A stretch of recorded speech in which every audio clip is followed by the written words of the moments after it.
오늘 아침 뉴스 연구소.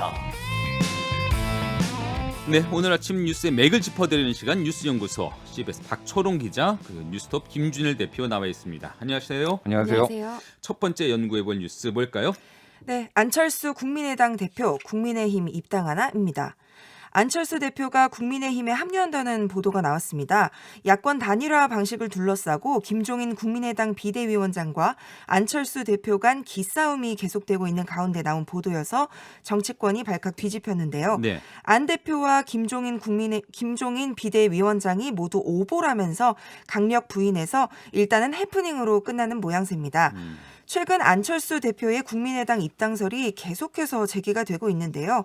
안 대표는 선거가 임박한 3월까지 단일화를 미룰 이유가 없다. 그리고 국민들의 피로도도 커지고 있다면서 국민의힘의 단일화 실무협상 착수를 강하게 촉구하고 있습니다.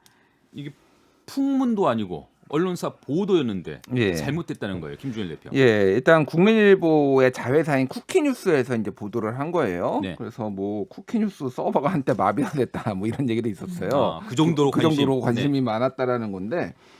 일단 지금 상황에서 입당을 하는 게 좀 물리적으로 상당히 힘들어요. 왜냐하면 어저께 이제 서울시장 그 6명 컷오프 했거든요. 국민의힘 서울시장 후보들. 그리고 오늘 프레젠테이션까지 있습니다. 그럼 갑자기 지금 들어온다라는 게 쉽지가 않은 거죠. 네네.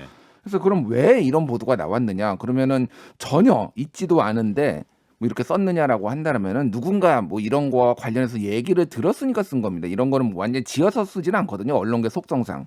그럼 누군가 이거를 얘기를 어떤 식으로 했느냐가 이제 중요한 거죠. 왜 이런 식으로 얘기를 했느냐가. 누군가가 이런 메시지를 뿌렸다 의도적으로. 비슷한 뉘앙스로 뭔가를 이제 이거를 얘기한 거예요. 그러니까 네, 그럼 왜 했느냐가 이제 중요한 건데 한마디로 얘기하면 지금 단일화에 대한 어떤 불씨를 지금 좀 남기고자 하는 측에서 이런 것들을 지금 던지고 있다라고 좀 봐야 될 것 같아요. 네. 그래서 이제 앞으로 이거는 그러니까 전체적으로 판을 보자라면은 이 단일화 같은 이런 정치 이벤트 같은 경우에는 정치 세력 간에서만 움직이는 게 아니라 언론도 하나의 큰 축으로 봐야 된다. 이 판을 움직이는데 그래서 언론을 정치권에서 상당히 이용합니다. 네. 어떤 소스를 흘려준다든지 이렇게 하면서 그런 보도를 또 어떤 추동력으로 삼아서 또 얘기가 나오고 뭐 이런 식으로 많이 움직이거든요. 그런 일환으로 좀 볼 필요가 있다라고 좀 봐야 될 것 같고요. 네. 단일화가 그러면 어떻게 될 것이냐 좀 얘기를 해보자라면은 지금 안철수 대표는 단일화가 블랙홀로 빨려 들어가서는 안 된다. 문재인 정권 심판의 명제가 지금 뒷전으로 밀리면 안 된다. 그리고 국민이 피로감과 식상함도 심해질 것이다. 우려를 했거든요. 이 얘기는 단일화 협상을 안 하겠다라고 이렇게 해석을 하면 안 되는 거예요. 예. 그러니까 안철수 대표는 본인 입으로는 안 하겠다. 그 얘기는 뭐냐? 나머지 뭐 국민의당이나 나머지 뭐 측근들이 물밑에서 움직이겠다 이런 얘기예요. 네. 그러면은 단일화 보도가 안 나오느냐? 이제 물밑에서 계속 나오고 누군가 또 아까 전에 얘기했듯이 소스를 또 흘려주겠죠. 그럼 또 언론에서도. 언론에서 또 나오고 이런 식으로 된다라는 건데 얘기했듯이 피로감과 식상감을 얘기를 했잖아요. 네. 이 얘기인 즉슨 압박을 하는 거예요. 사실은 이게 길어지면은 국민의힘도 야권 전체도 좋지 않다. 피로감, 식상감 느낄 것이니까 빨리 단일화 방식 우리 만들자라고 국민의힘을 압박하는 방식으로 오히려 이거를 해석을 해야 된다는 거죠. 네. 박초롱 기자 시각은요. 저도 이 부분을 보면서 누가 과연 입당설을 내놓느냐 이런 부분들이 사실 제일 궁금했어요. 근데 사실 국민의힘, 국민의당 서로 미루고 있는 상황이거든요. 어제 이제 나온 의견들을 보면 국민의당은 안철수 띄우기 아니냐, 국민의힘은 안철수 흔들기 아니냐 이러면서 서로 사실 책임을 좀 떠넘기는 듯한 모양새를 좀 만들었었는데 네. 사실은 이런 부분들이 단일화가 이제 야권 승리를 위해서는 될 수밖에 없다라는 전제는 야권 전체에 깔려 있다 보니까 논란이 계속되는 것 자체가 사실 국민의힘에도 국민의당에도 불리한 것은 아닌 거죠. 네. 예. 그래서 이런 것들을 보고 있자면 좀 잘 짜인 한 편의 영화 같지 않나 이런 생각을 좀 영화도 시나리오에 따라서 각 네, 좀 움직인다. 그런 부분들이 있지 않나 생각을 했습니다. 네. 예. 그래요. 뭐 이 얘기는 뭐 잠시 후 2부에서 권은희 그 국민의당 원내대표 그 인터뷰 예정돼 있거든요. 그 국민의당 권은희 원내대표와 2부에서 더 좀 자세히 나눠보도록 하죠. 자, 두 번째 살펴볼 뉴스로 넘어가 보죠. 네, 법원이 조국 전 법무부 장관 아들에게 허위 인턴 활동서를 써줬다는 혐의로 재판에 넘겨진 최강욱 열린민주당 대표에게 유죄를 선고했습니다. 네. 지난 2017년 조국 전 법무부 장관 아들이 최 대표의 변호사 사무실에서 인턴 활동을 했다고 발급해준 확인서가 가짜라는 얘기입니다. 재판부는 객관적인 자료와 증인 진술을 종합하면 조 전 장관의 아들이 정기적으로는 업무를 수행했다는 사실을 인정할 수 없다고 봤습니다. 또 최 대표가 발급한 인턴 확인서는 능력이 아니라 인맥으로 발급될 여지가 있다면서 입시 공정성을 훼손한다는 점에서 가볍게 볼 수 없다고 밝혔습니다. 국회의원의 경우 일반 형사사건에서 금고 이상의 형이 확정이 되면 의원직을 상실하기 때문에 이 판결이 확정이 되면 최 대표는 의원직을 잃게 됩니다. 그래요. 뭐 정치권에도 파장이 있을 수도 있는데 어제 일단 판결, 그 유죄를 선고한 근거부터 한번 구체적으로 살펴보면요. 예, 일단은 그 법무법인 청맥이거든요. 네. 거기 직원들이 이 조국 전 장관 아들을 거의 못 봤다라고 증언을 했어요. 그러니까 와서 뭐 활동을 한 거를 본 적이 없다라는 거죠, 거의. 그거가 이제 증언이 하나가 있고요. 또 하나는 9개월 동안 매주 2회씩 16시간 동안 인턴 업무를 수행했다라는 게 최강욱 의원 측의 주장이에요. 네. 법원이 이렇게 얘기했습니다. 그렇게 되면은 하루에 한 번에 평균 12분 근무했다라는 건데 1시간 동안 나눠 보면은 예, 그 예. 전체 시간 나눠 보면 그렇게 나눠 보면은 12분 근무했다라는 거예요. 그러면 뭐 이를테면 1시간 동안 출근 와가지고 12분 근무하고 다시 뭐 1시간 동안 퇴근했다라는 거냐 이런 취지죠. 그러니까 이거는 말이 안 된다라고 이제 법원이 본 거예요. 그러니까 이들이. 최강욱 의원의 주장을 받아들인다 해도 말이 안 된다. 그렇죠. 예. 이게 실제 근무를 했다라고 해도 12분 근무가 말이 되느냐라는 거고 또 이제 뭐 문자 메시지, 그 정경심 교수랑 주고받은 문자 메시지가 좀 치명적이었어요. 네.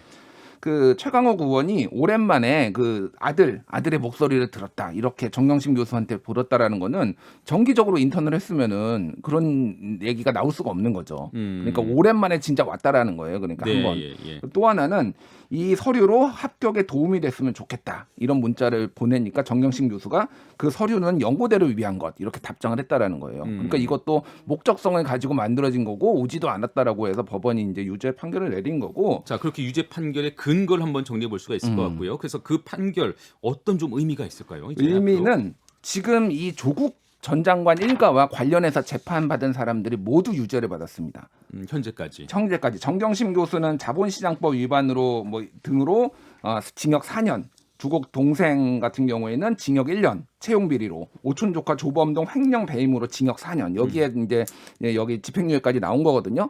이 얘기인즉슨 이거는 모두 검찰이 꾸며낸 거다라는 것이 친조국 측의 주장이었는데 그게 네. 사실이 아니라는 거예요. 그러니까 어찌 됐든 이제 그런 명분이 좀 많이 퇴색됐다라는 거고 최강욱 의원은 판결 선고 직후에 검찰의 폭주를 견제할 기관으로 법원이 어떤 인식을 가졌는지 생각하게 한다라고 하면서 사법개혁의 뉘앙스를 비췄고 지지자들은 이제 판사의 신원을 지금 공개하고 돌려보면서 탄핵해야 된다 뭐 이런 얘기까지 지금 나오고 있거든요. 그래요? 예. 예. 그러니까 이게 지금 사법개혁 뭐 이제 판사 탄핵 얘기가 다른 측에서 나오고 있는데 오히려 사법개혁의 명분도 이런 식으로 가면은 훼손시킬 수 있다라는 거죠. 본인이 유죄 나왔다고 이를테면은 뭐 사법개혁을 해야 된다 이런 식으로 얘기가 나오는 거가. 뭐 어쨌든 예. 항소하겠다고 했으니까 더 좀 지켜봐야 되긴 하겠지만. 그래서 이제 재판이 다른 게 두 개가 있습니다. 네. 하나는 개인 팟캐스트에 나가가지고 인턴 증명서가 허위가 아니다라고 얘기를 한 것이 공직선거법 위반이다. 그 총선 직전에 나가서 네, 그거가 하나가 있고 최근에는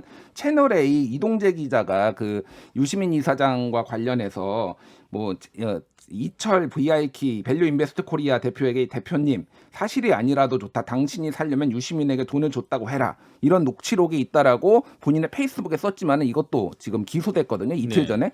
그래서 이런 일련의 사건들이 다 굉장히 안 좋게 최강욱 의원한테 흘러갈 것이다. 이렇게 지금 보이는 상황이죠. 자, 박총 기자 앞으로 어떻게 됩니까 이거? 일단은 조국 부부가 지금 또 그 진행 중인 재판들이 있어요. 거기서 이제 남은 재판들에서 혐의가 얼마만큼 인정이 되는지를 좀 봐야 되겠고요. 그런데 말씀하신 것처럼 이 논란과 관련해서 대부분의 재판 결과들이 좀 유죄로 많이 나왔기 때문에 여기에 대해서 좀 국민 감정이라든지 이런 부분들도 좀 살펴봐야 되겠죠. 네, 알겠습니다. 자, 뉴스의 맥을 짚어드리는 뉴스연구소 마지막 주제로 가볼까요? 네, 정부의 담뱃값 인상 방안 소식에 여론이 악화되자 정부가 사실이 아니라면서 불이 나게 선을 그었습니다. 지난 27일 보건복지부는 앞으로 10년 동안 현재 4,500원인 담배 가격을 OECD 평균인 8,000원 이상으로 올리겠다고 발표했습니다. 네. 향후 10년 건강정책 방향과 과제를 담은 제5차 국민건강증진종합계획안에 담배와 술 등 위해물질 규제 강화 방안이 들어있는 겁니다. 근데 담배값 인상 소식에 여론이 들끓었는데요. 국민 건강을 생각한다면 담배를 아예 팔지 말아야 하는 것 아니냐. 결국 서민 증세다라는 비판이 나왔습니다. 문재인 대통령이 지난 2015년 담배값 인상을 서민 증세라며 비판했던 것까지 이슈가 됐어요. 네. 여론이 악화되자 보건복지부는 물론 정세균 총리까지 나서서 담배값 인상이 검토된 바 없고 구체적인 추진을 한 적이 없다고 재차 설명했습니다. 자, 뭐 이게 추진한 적이 없다고 선을 긋긴 했지만 어쨌든 보건복지부가 앞서서 그런 계획을 발표한 것, 이거 사실 아닌가요? 예, 사실이죠. 예. 그러니까 추진을 한 적은 없다. 그러면 뭔가 강력하게 지금 막 올리겠다라고 뭐 그런 거는 아니라고 볼 수는 있지만 어쨌든 장기 플랜으로 이렇게 가져간 거는 계획은 있었다. 계획은 있었다라고 예. 봐야죠. 당연히 그건 발표까지 한 건데. 예. 근데 이렇게 이제 서둘러가 이렇게 좀 진화에 나선 거는 선거를 앞두고 여론이 좀 악화될 것을 좀 우려를 한 거죠. 한마디로 얘기하면 그래서 보건복지부에서 아니라고 해명을 했는데도 계속 보도가 나오니까 정세균 총리까지 나서가지고 명확하게 이제 선을 그은 거다라는 예. 건데 아까 전에 박초롱 기자가 얘기를 했듯이 이게 이제 지금 민주당이 야당일 때 박근혜 정부의 담배값 인상에 대해서 강하게 비판을 했어요. 그러면서 새천년 민주연합의 그 문재인 대표가 이제 당시에 2015년 4월 교섭단체에서도 담배값을 인상하고 연말정산으로 서민의 지갑을 털었다. 복지는 후퇴시키려 한다. 비판도 했고요. 본인의 그 대담집 대한민국이 묻는다. 여기에서 문재인 후보가 이 시국에 담배값 인상 너무하다. 죄송합니다. 담배값은 물론이거만 서민들에게 부담을 주는 간접세는 내리고 직접세를 적절히 올려야 된다. 이런 얘기를 했어요. 네, 이런 예. 얘기를 하니까 지금 나경원 후보가 이 시국에 담배값 인상 너무하다. 문재인 대통령 본인이 간접세 낮추라고 한 장본인 아니냐 이렇게 비판도 하고 이게 과거 발언을 들어서 정치 쟁점 하나 될 분위기니까 빠르게 손절을 했다. 이 네. 계획에 대해서 이렇게 보여지는데 사실 담배값이 굉장히 한국이 OECD 평균 낮은 편이에요. 예. 그래서 사실 올릴 유인이 있습니다. 올려야 되고 담배값을 올리면은 좀 흡연율이 낮아져서 국민 건강에 좋아지는 건 사실이거든요. 그런 측면도 분명히 있긴 네, 하고요. 야당 때 너무 좀 소위 말해서 질러놓은 게 많아서 지금 애매해지는 상황이다. 이렇게 봐야 될 것 같습니다. 학조 기자 어떻게 보세요? 뭐 정치권에서 이제 선거를 앞두고 말이 바뀌는 거는 사실 계속 있어 왔던 일이기는 한데요. 네. 제가 이 주제를 준비를 하면서 지난 있었던 발언들을 좀 쭉 봤는데 그때 이제 새누리당이 했던 발언들이 지금 정부에서 하는 말과 똑같다든지 굉장히 재밌는 부분들이 있더라고요. 예. 국민들께서 좀 이런 부분들을 보셔서 앞으로 이제 선거 과정에서 좀 유리하고자 하는 그런 의도도 있을 수 있다라는 거를 좀 참고를 하시면 좋을 것 같습니다. 여야가 바뀌면서 입장이 바뀌어지는 네, 그런 네. 있던 얘기죠. 자, 뉴스의 맥을 짚어드리는 뉴스연구소 지금까지 박초롱, 김준일 두 연구위원과 함께했습니다. 고생하셨습니다. 예, 감사합니다. 감사합니다. 김현정의 뉴스쇼는 청취자 여러분의 참여로 이루어집니다. 트위터, 페이스북, 레인보우 게시판, 그리고 단문 50원, 장문 100원의 유료 문자 샵 1212, 우물정 1212 통해 참여하실 수 있습니다. 김현정의 뉴스쇼, 여러분과 함께 만듭니다.